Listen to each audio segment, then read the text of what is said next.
So our special guest today is Allan Gunnells. Welcome to the show. Thank you for having me. I'm glad to be here. It's a pleasure.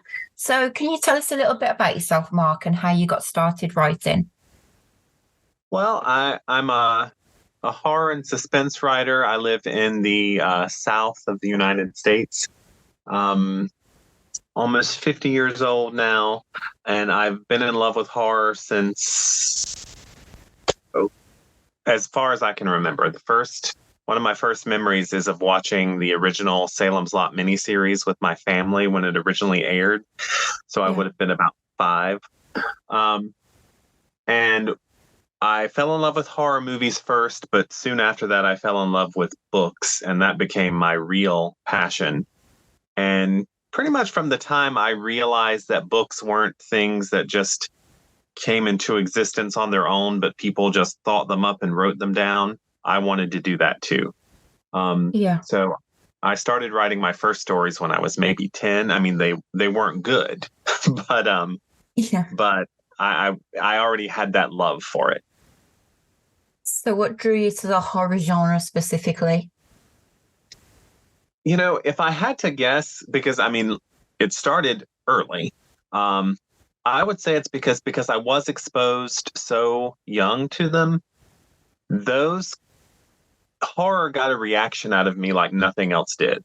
I mean, I watched a lot of different kinds of movies when I was young because I come from a family where there were really no restrictions in what I watched. Yeah. But nothing made an impact on me like horror. Nothing got that kind of reaction and stayed with me. So I think I just felt like there's power in that kind of storytelling. Yeah. So how do you get an idea? So how do you develop that idea? I mean, ideas really can come from almost anywhere.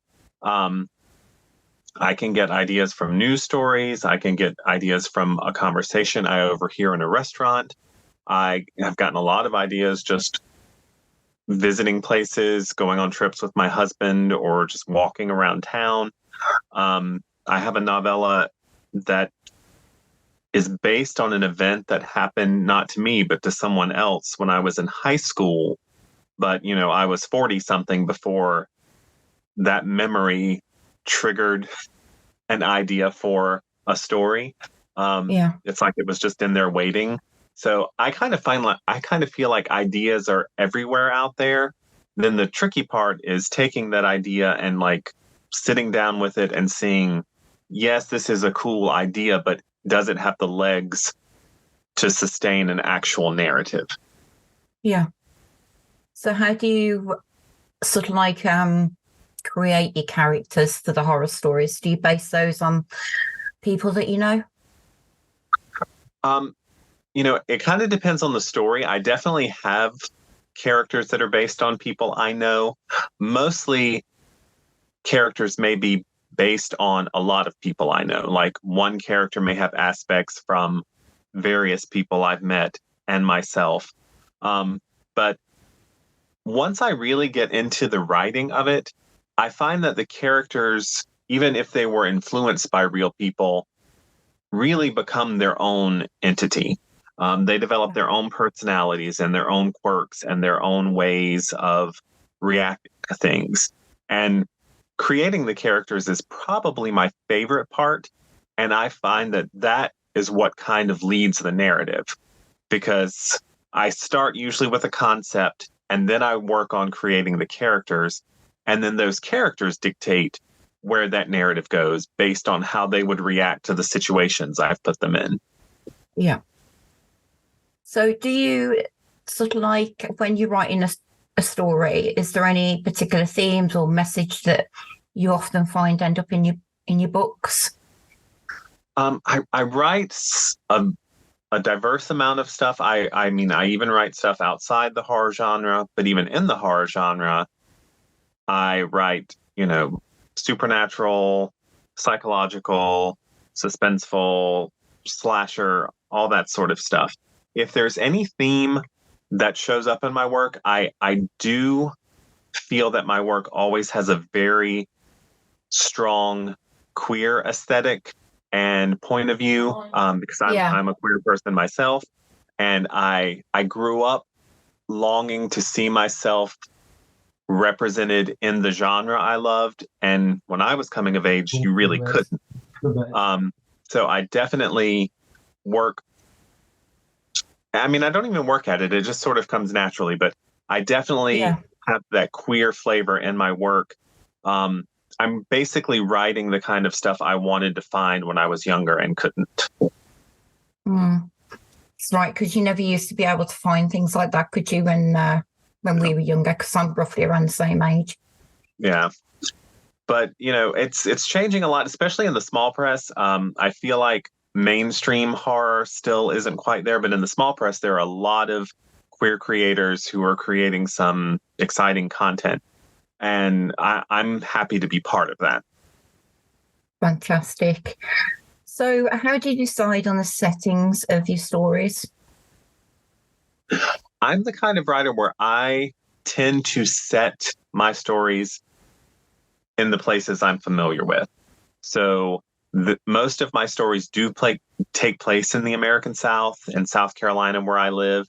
I've written a few things that take place in Savannah, Georgia, just because it's one of my favorite places to visit. But I typically do set my stuff around here because, one, I'm very familiar with it. And two, I find that a small town setting really works well for the kind of horror that I do. I enjoy reading like big city urban kind of horror, but for me, I like the small town setting, probably because, that's the life I've always known, and therefore that's where a lot of my ideas come from. Yeah.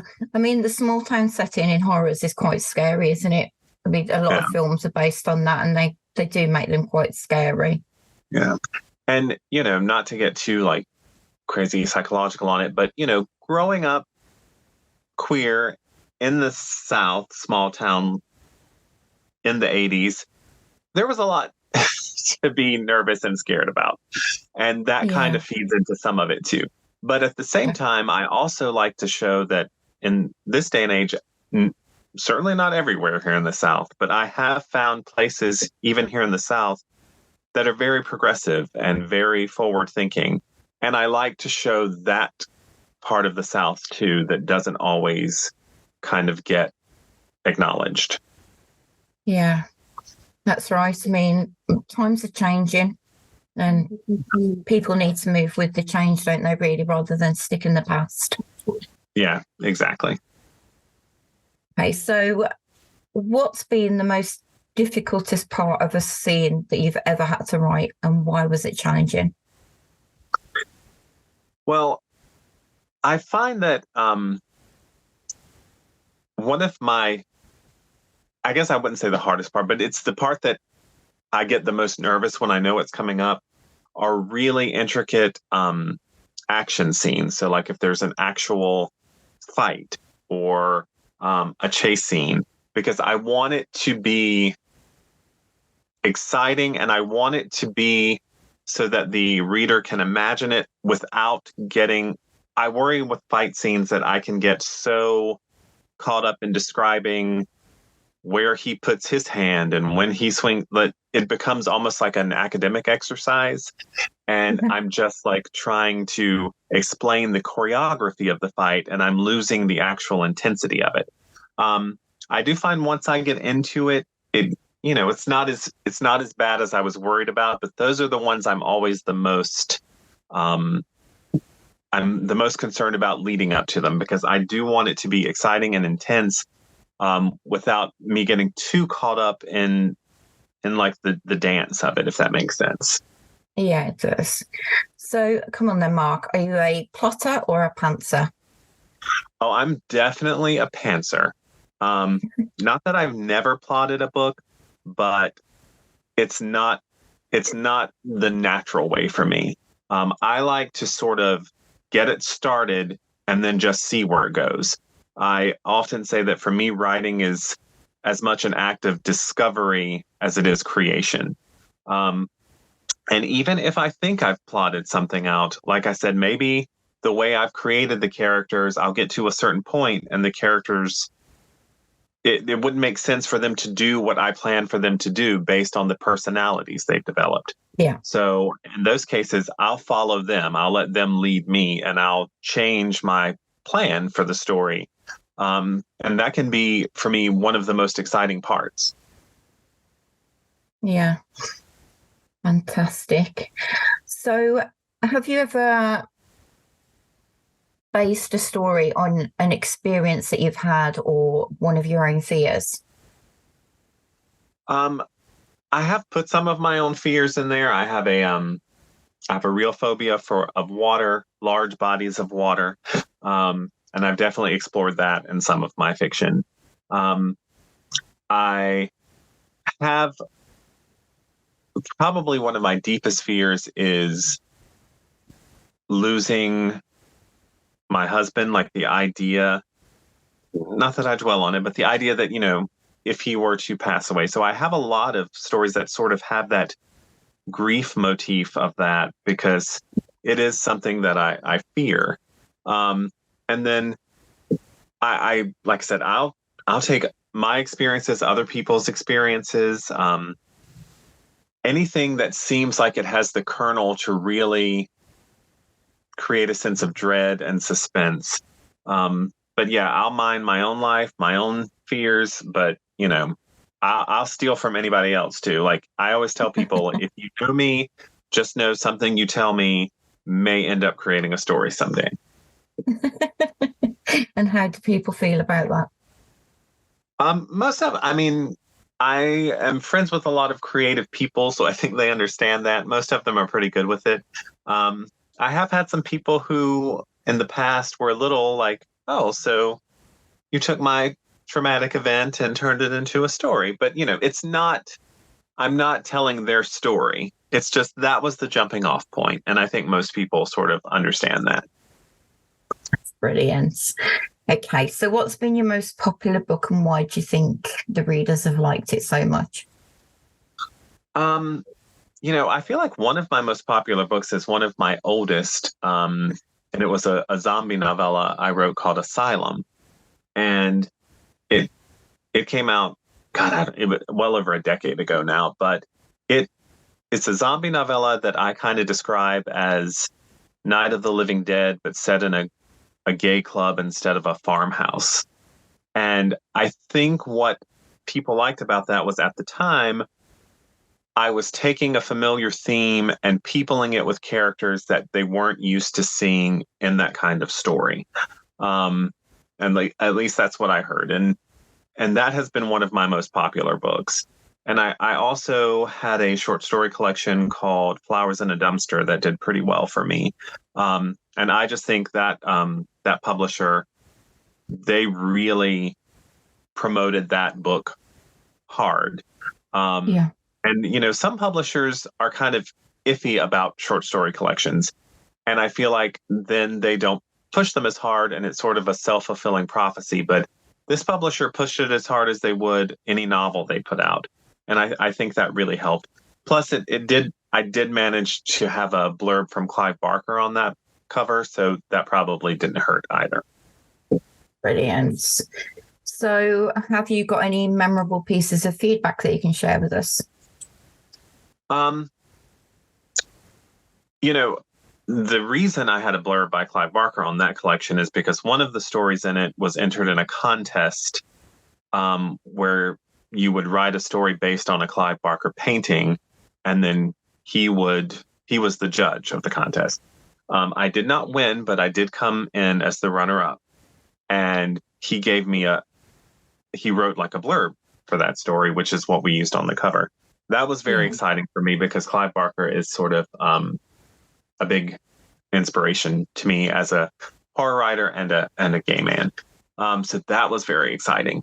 There's a writer named John R. Little, and before I had ever met him, I had never even interacted with him online, but he had some very lovely things to say about my very first collection, Tales from the Midnight Shift.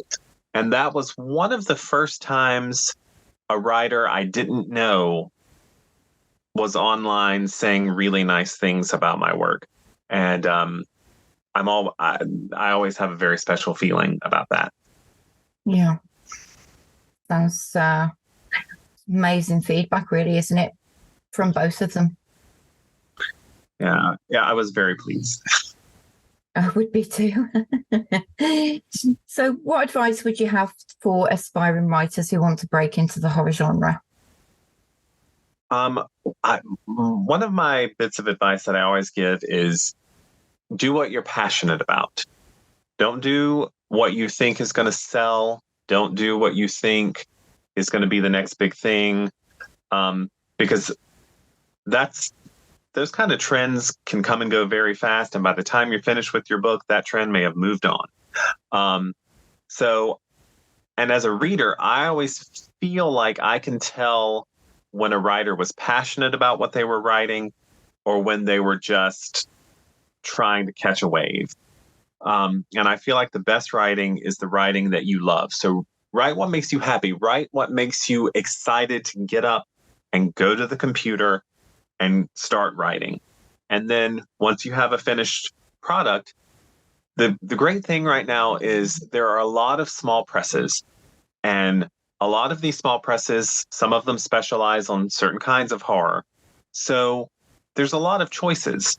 Do your research, find out who's publishing the kind of thing you've written, and try to find a publisher and an editor who really gets it. Because there's going to be rejection. You're going to run into those who don't get what you're doing, who don't see the value in it. That doesn't mean there is no value in it. It's all very subjective. So just keep going until you find the person who says, I see what you're doing here and I get it. Who's as excited about the story as you are. Yeah. That's the problem, isn't it? Most people give up because of the rejection.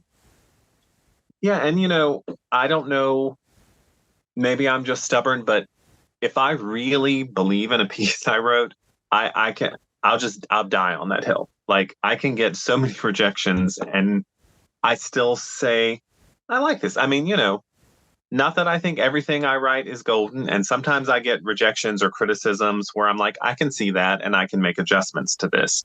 But if I really believe in something, it's like no one can convince me I shouldn't.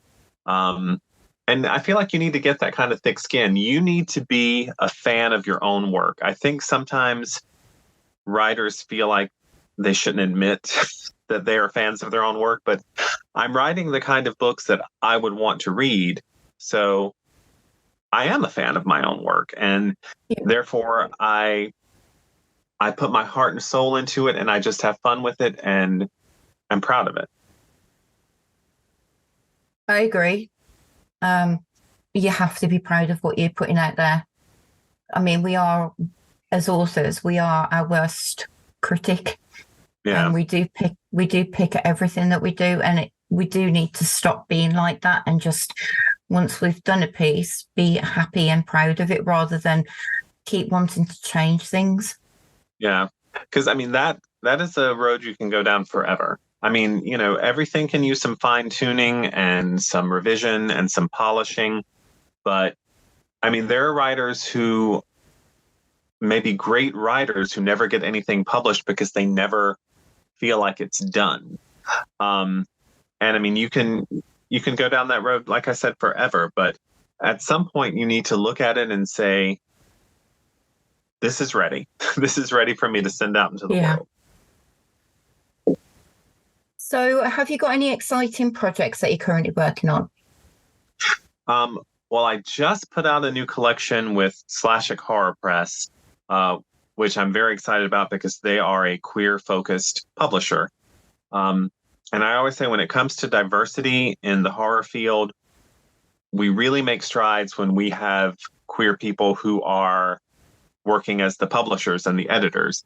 And so I was so excited to get to work with them. And they put out my collection, Haunted Places and Other Stories. And I'm very excited because I think it's a collection of some of my strongest pieces. And they all have a strong queer aesthetic, as I said, but they also, I think, work very well as horror and suspense stories. And I've been very, very happy to be working with them. So that's my newest release that I'm really pushing because I'm very proud of that collection. And Yeah. and I'm currently working on I don't have release dates yet, but I have one other collection coming out with a publisher called I'm sorry, it's Unnerving Press. I don't know if you're familiar with him, but they put out some pretty cool stuff, and they're going to do a collection with me that I describe as kind of Bradbury-esque. Not comparing myself with Bradbury, but Yeah. I'm excited about that. And I have a novella called Social Media Life that will also be coming out. Both of these will probably be next year, but like I said, we don't have specific release dates pinned down yet. So I'm excited about those, and I'm working on a very personal non-horror novel right now. That I don't know what I'll do with it when I'm done, but it's it means a lot to me, and I'm really enjoying working on it. Brilliant. Well, I wish you the best of luck with all of those projects. Thank you very much. You're very welcome. So where can we find your books, Mark? Pretty much everything I have is on Amazon. Also barnesandnoble.com. And I am very active on some social media platforms. I'm on Facebook and Twitter or X or whatever it's currently called. I also just joined Blue Sky, and I'm on Instagram as Make Reading Cool Again. And I'm always pimping my books on there, but I'm also always pimping the books by other people that I love because I'm a big cheerleader for writers. That's fantastic. Well, thank you very much for being on the show, Mark. It's been a pleasure having you here. Thank you. I had a good time. You're very welcome. Have I got all of your links? I have a blog that I update semi-regularly, markgunnells.livejournal.com. And you can find me there on Facebook, Mark Allan Gunnells, and Twitter at Mark A. Gunnells.